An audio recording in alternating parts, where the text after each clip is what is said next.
very active, participating in plays, musicals, Oh, nice. choirs, and the sports. And I've been connected to that for a while. So it keeps you busy. It's a lot of fun. And that technology is continuing to change all the time, as we were talking earlier. Yeah. Yeah. What's the definition or the pixels on your latest camera that you're using? It's 20 point. It's a Nikon D5. It's the second generation, not the first generation, the one that's cost the most right now. So I usually stay a generation behind. It's a little bit cheaper. I Yeah, let yeah. people pay down the depreciation Of course, of course. and then jump in. You have a go-to lens that you use, or It a favorite depends. effect, filter you, anything like that? I for field, I like the 400 2.8 because I can cover a lot of territory. And for indoors, usually the 70 to 200. Sometimes I'll use a 300 2.8, which is in the middle. It still gets me out there, but it's a lighter lens. Mm. Matter of fact, I would call it a museum. We all become technology graveyards. I have like boxes of stuff. I'm like, oh, I will never use that iPod again. Yike. Old MP3 player from 1998. No, it's not. Oh yeah. But and I found the old iPod. I found one of those, Yeah. and the older iPhones still have those. I kept telling myself I'm going to sell them and get some money for them, but right now they're probably better off in a museum. I have an e-cycle guy that comes by to pick up electronic waste for recycling Okay. every couple of months. So try to keep the tech reasonably fresh in the house. Yeah. Yeah. Now I'm starting to get to the where you're able to, I guess, stream and smart TVs, and I'm learning how to cut the cord, taking baby steps, uh, going from cable to streaming, and that's new. That is it's a challenge because everything's in the app, and you click on the app, and then that drills you down into wherever you're trying to go, instead of the guide that you would use on with cable. You go to the channel you want, you click on it, and it starts. So it's a shift. It's a shift, and that's just entertainment. That's just TV and entertainment. I know it's not healthcare, it's not analytics, it's not AI, robotic process engineering. It's none of those sort of super interesting spaces. Right, right. No, Yeah. that's pretty neat stuff. Uh, yeah, because I kept telling myself even years ago, I'm gonna cut the cord. I'm gonna cut the cord. I'm gonna get away from cable, and can't. So what I did, I got the Fire Stick, the Apple TV, trying to work through the apps, uh, keeping up on the ESPNs, the movie channels, and learning how to do that. And it's a small scale. It's a individual adjustment, but I guess on a large scale, you would call it a cultural adjustment. It'd be Mhm. trying to shift the way you think and do things. Yeah. Yeah. I got a brand new TV and it's got so many built-in things, the subscriptions to Netflix and Amazon and YouTube are right there. So a lot of my viewing is just shifted right to the TV and the remote. It looks and feels like cable, but Yeah. it's not. The only holdout, I can't get HBO Max. I have to connect my laptop to the TV to make HBO Max go. Darn. It's funny you said that. We had that challenge last night. Right. HBO Max. How do you get to HBO Max? And my son, the IT experts, he said, Dad, we need your laptop. Types it Yep. up, gets us in there, and we're on HBO Max. Yeah. Yeah. Disney Plus, everything on the TV except HBO Max. I think I need to write a letter to HBO and say, hey, Uh, Get your well, app on my TV, man. hey, Dewaine, we're going to go ahead and shift to, we're going to talk tech. So, good morning, good afternoon, and good evening, wherever you are in the world. Welcome to today's Talking Tech. Thank you for joining us. I'm Army Veteran Dan Hunter, a communication specialist in the Office of Information and Technology, and your host of this series, Talking Tech. For the veterans visiting us, thank you for your service. So, wherever you are, take a seat, prop up your feet, enjoy today's discussion, and send out a tweet. Share the link for the show. It will remain available on YouTube, LinkedIn, and Twitter. Like, share, and comment throughout the show. I have an interview to do, so let's go.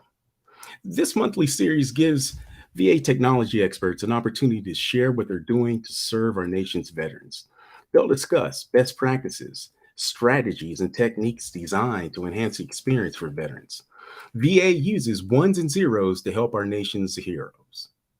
Today we have Dewaine Beard, who is acting Principal Deputy Assistant Secretary for Information and Technology and Deputy Chief Information Officer. He has a long career here in the department. Dewaine, thank you for taking the time to talk with us, and thank you for what you're doing to serve our nation's veterans. We greatly appreciate you taking the time to talk with us and share with us what you've done. Could you talk to us about your current role and, if you could, give us your history here in the Department of Veterans Affairs? Okay. Thanks, Dan. It's really great to be here. And thanks to all of you out there for tuning in and taking time out of your busy day to listen to us in VA talk about the cool things we're doing in technology. So I started in the VA in 1995, an eon ago in technology days. And when I started as a temporary secretary using an IBM Selectric typewriter that I was super excited to program to type the educational forms for my chief of staff. So that's how I came into the VA. And then because I was really good at teaching people, trained as a college English professor, teaching them how to use technology, I began teaching doctors how to use this funky new thing called an electronic medical record.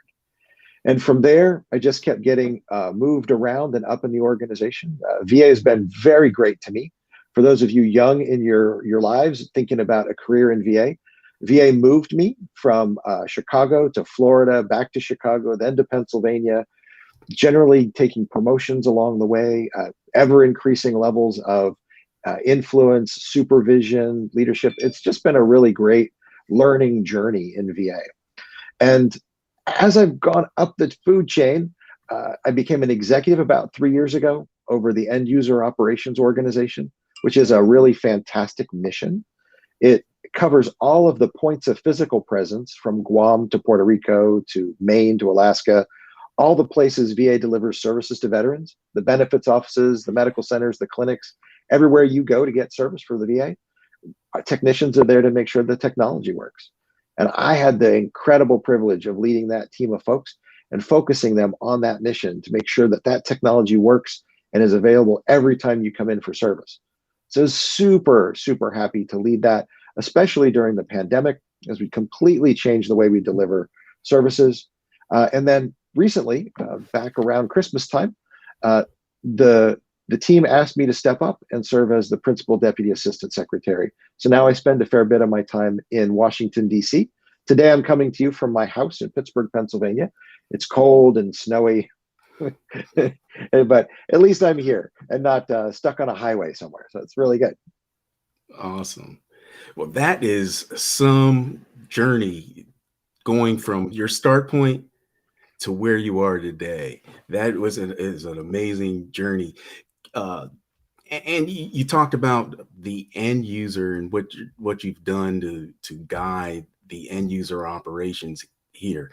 Can you tell us a little bit about, because I, before I became an IT communicator, saw IT as behind the scenes, and you mentioned about how IT is on the front lines. Can you tell us how you support the veteran, how you support the employees, and what you do on the front lines? Yeah, COVID was a really amazing opportunity for those silent heroes, much like our sanitary workers and housekeepers and the folks that just make the world run quietly behind the scenes, electricians, all of those folks. The frontline IT specialists had this tremendous opportunity to step forward into the light as we stood up temporary points of care, like in mobile intensive care units in parking lots, COVID screening tents, COVID vaccination centers. We were running cables to trailers, tents, to mobile units. It was just really amazing. And how we helped VA stand up those points of care to serve veterans. And then to keep the benefits processes going, we helped our folks in the benefits space that were working in offices take new laptops and go home. So we trained them on how to use it. And then because of all the restrictions and worries around COVID transmission, we developed new ways to support that equipment. So if something broke, we would do touchless drop-offs, picking up new equipment, helping people remotely connect.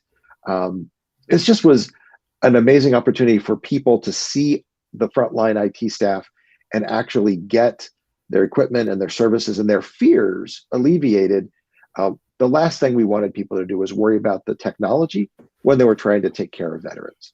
So we got call center people, all these sorts of mobile devices and headsets and soft phones so they could do their call center work from their house rather than crowded call centers. This is just really incredible flex of our technologies, and really interesting to be there and see just how scared people were and how committed everybody was to delivering those services to veterans and their families. It was truly an honor to help get that team the resources they needed to deliver that. Wow. And you talk about people overcoming their fears to serve veterans. That's big. And everybody that I've come across here at the department has what I would call a calling to support the veterans. Can you talk about yourself? Because we do have a lot of veterans and we do have folks who are not veterans, but they still have that calling, something inside of them, bringing them to the department to serve veterans. Could you tell us about you and your calling? Yeah, I come from a long line of folks who serve. From one of my great grandparents who was a Union soldier, prisoner of war in Andersonville prison during the Civil War, to the Spanish-American War, to World War One, and then the Vietnam era. Now, me personally, I graduated high school in 1985, and aside from invading Grenada, there wasn't a lot of action going on. So my focus was on actually going to college and getting a career, and I felt my passion was to be a teacher and to help people through learning. But I ran out of money as a PhD candidate and got a job at the VA Medical Center in Chicago, the Jesse Brown VA Medical Center. And from the first time I walked through those doors, seeing the veterans and seeing the way VA was providing care to those who really needed it, it really called to me. I felt like it was really my home and a mission that I would never have to worry about saying to anyone what I did for a living or where I worked. It was just an incredible sense of pride. And then as we went through the Gulf War conflicts and the 9/11, I remember standing in my office in 9/11 looking out at the Sears Tower. On the TV, the Twin Towers were collapsing, and I'm looking at the Sears Tower going, what plane is going to hit this big building in Chicago? And that just solidified so much my commitment to veterans and this generation of veterans that have served our country. It's been a long journey, and I really love the way we serve those who've served. And it just makes me happy. I am committed to sitting on a VA Medical Center campus as much as I can. I've got an office here at Pittsburgh at a community living center. So I try to stay as close as I can to the actual patient experience, the veteran experience as I can. In my private life, a lot of veterans work with me managing and maintaining trails in Western Pennsylvania. that outdoor experience for the returning veterans. Team Rubicon has been really helpful, working with them to maintain some trails, keeping them up on their chainsaw skills so they can respond to hurricanes. It's just been really a 360 involvement with veterans and serving them for my career as an adult. It's been really rewarding. Wow. So 24/7, while you're on the clock, you're supporting veterans. While you're off the clock, you still find a way to serve veterans. Thank you again for your support and serving veterans. It's very humbling to have people like you support people like me. I'm a veteran myself, so it's very, very humbling. Can you tell us about your thoughts on new employees? If somebody's young, you talked about your journey to your current position, and for the next generation, what do you see? What skills do you feel are very important for that next generation employee? Those who may be in high school, they don't know what they want to do. Those who are in college, they still don't know what they want to do. Or somebody who may think they understand IT, they may think they have some skills that they can earn a living. Can you talk about what you see, what you feel a newer IT person can do now to be successful later? Absolutely. So first of all, just in general, VA is a great place for your career. We do all kinds of things. So just really consider VA for your career, no matter what you went to school for. Again, I went to school to be an English major and found my way to leading an IT department. Funny thing happens. I want everyone to stay open and flexible in your career and in your path. Just follow your path and follow your passion. It will lead you to a really rewarding career. So for those who are, say, coming out of high school and you've been noodling around with tech and you love it in high school, we have lots of entry-level positions at the 7, 9, or 11 level. For those kinds of positions, you need to love technology, love to solve problems, and really care about veterans and people who are caring for veterans, because you're a frontline customer service person.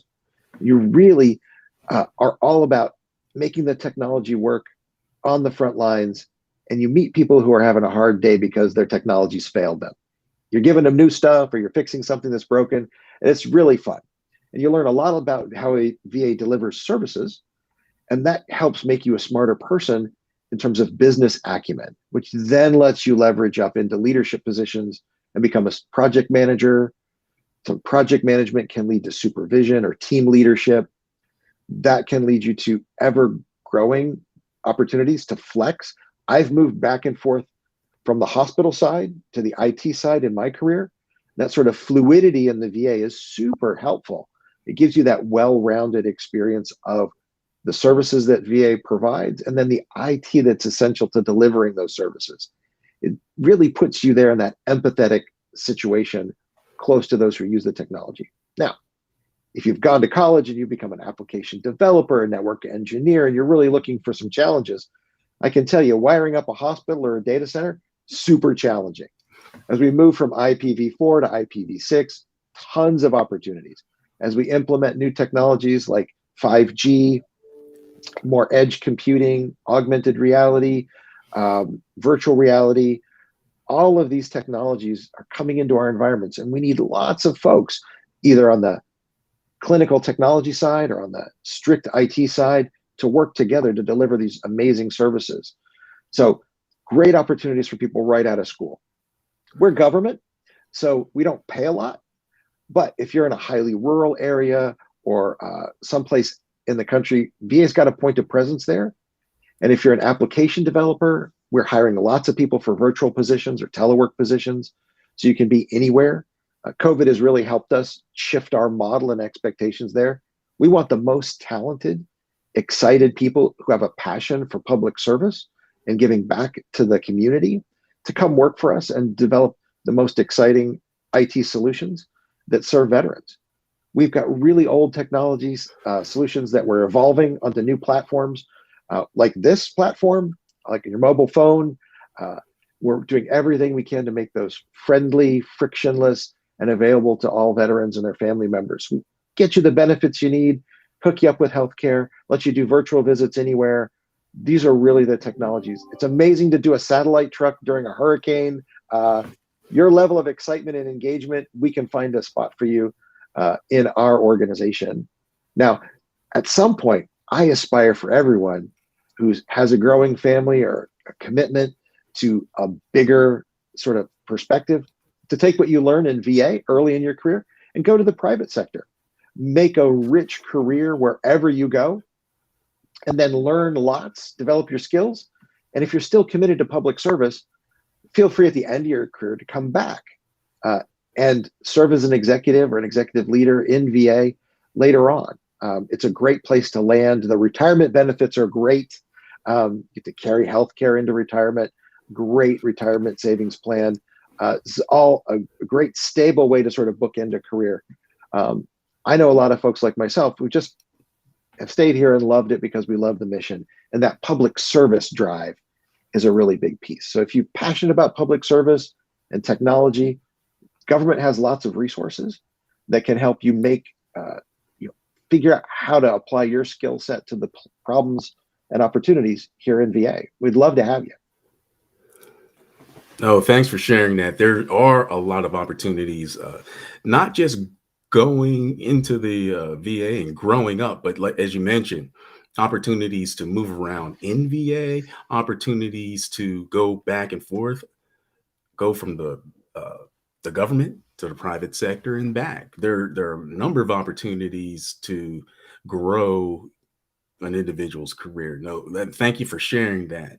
Now, you mentioned bookending a person's career by coming in as a civil servant late in their career. Could you talk about what skills a more senior or seasoned person brings to the table? Leadership. So organizations run well when they have a clear mission and vision, and they align the activities around those to achieve outcomes. Teams can get very lost in daily activities or a fire of the day and can sort of devolve into crisis management. Those who have faced those crises and led teams out in the private sector or here in VA like I have can bring that calm, long-term perspective of, okay, let's focus on the big rocks, let's focus on the most mission critical things and do continuous process improvement. So your ability to network and bring your external connections in the community and private industry in all of that technology innovation out in the world here to a leadership role helps you bring teams along into the future of technology, helps you bring your judgment and your problem solving skills to the executive level. It's super cool. We have a lot of opportunities now. We're in the midst of recruiting a number of senior executive positions here in OI&T.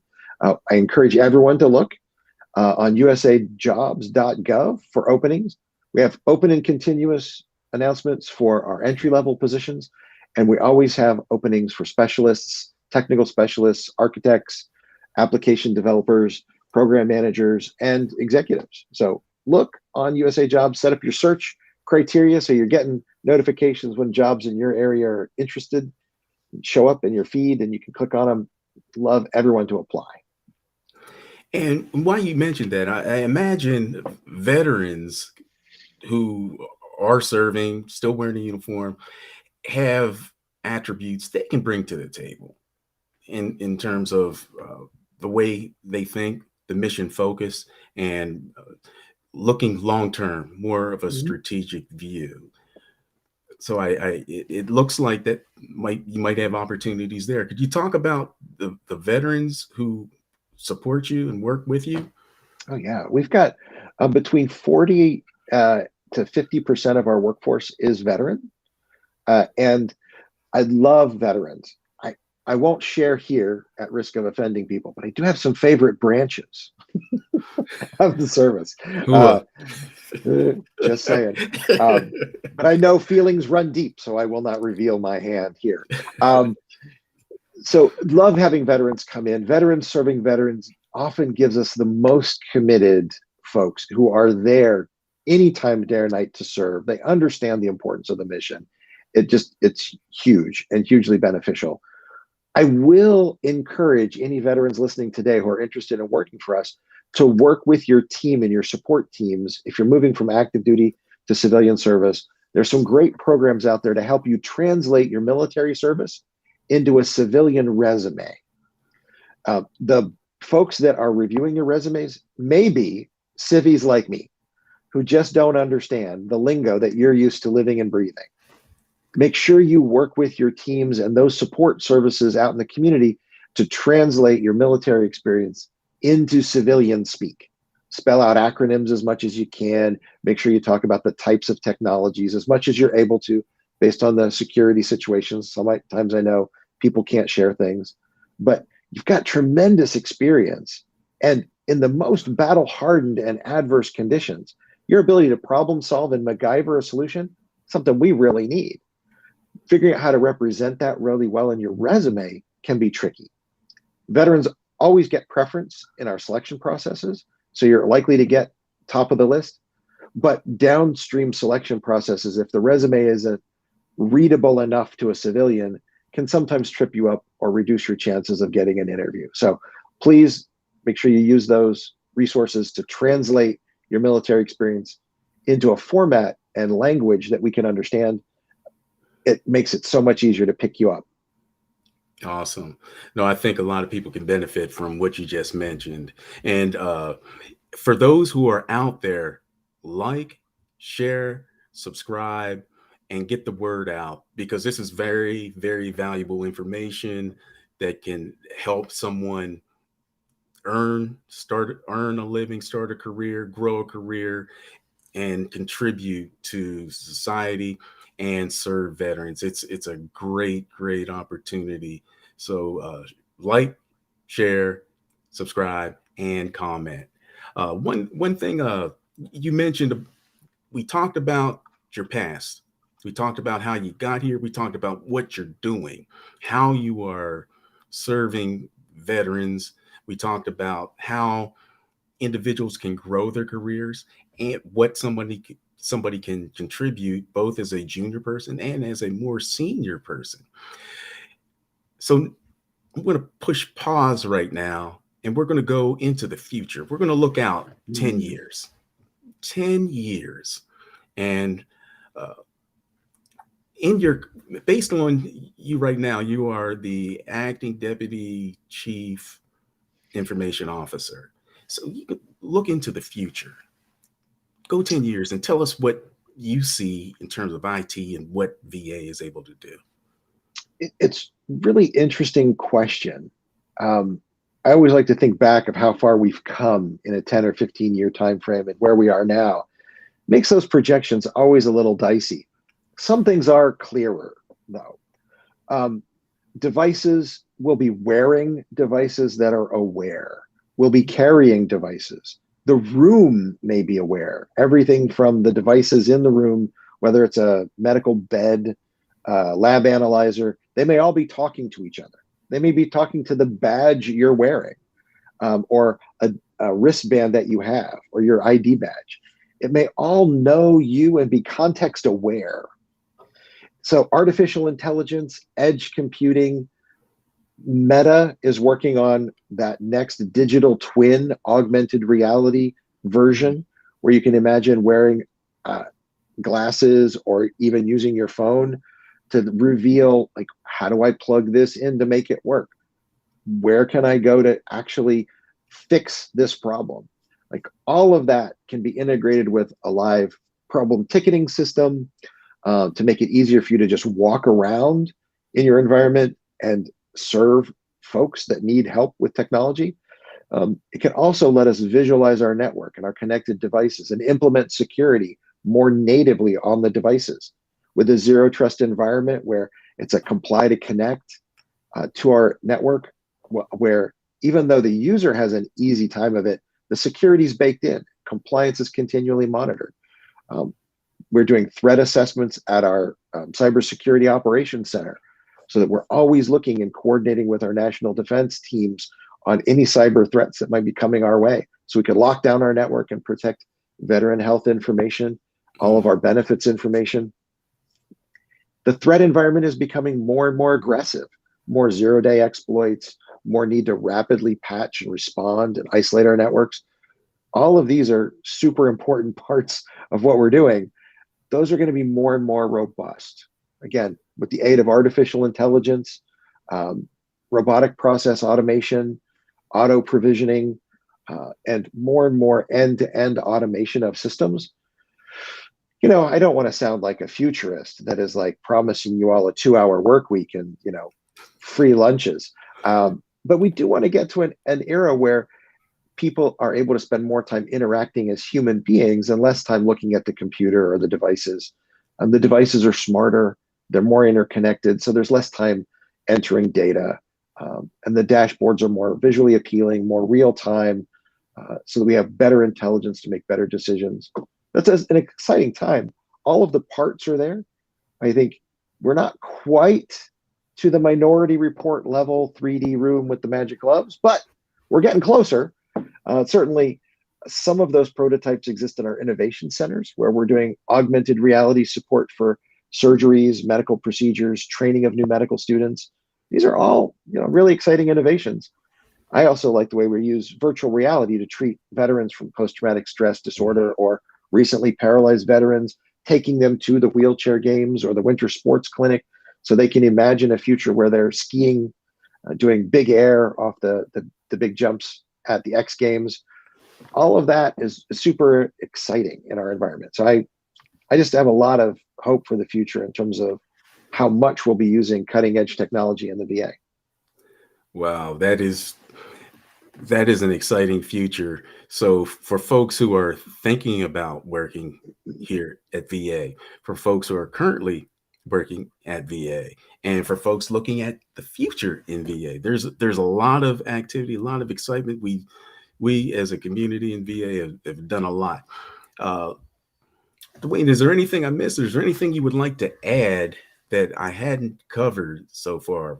We went past, we talked present, we looked into the future. It was a quick peek. But is there anything else you have to share? Maybe a little bit of context and some of the fun of working for the VA. VA is very much like a family. And having a VA ID badge as you travel across the country and you see VA clinic, VA medical center in almost every town, you know that you're not far from home. They speak your language, they understand you, and you've got a place to land.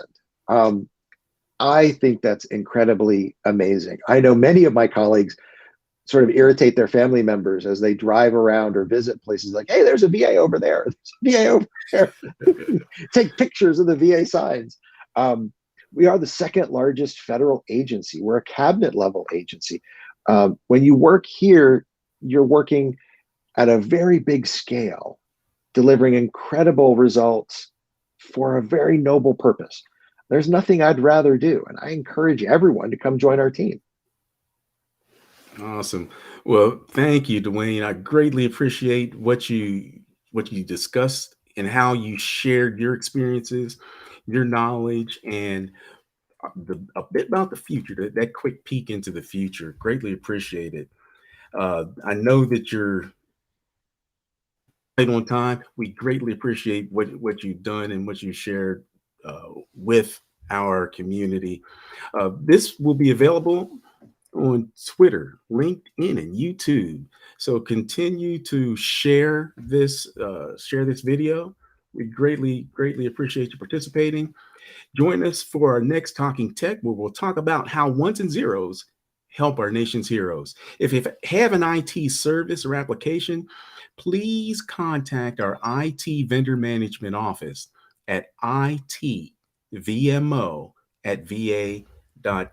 That's itvmo@va.gov. Thank you so much for joining us, and have a great VA day.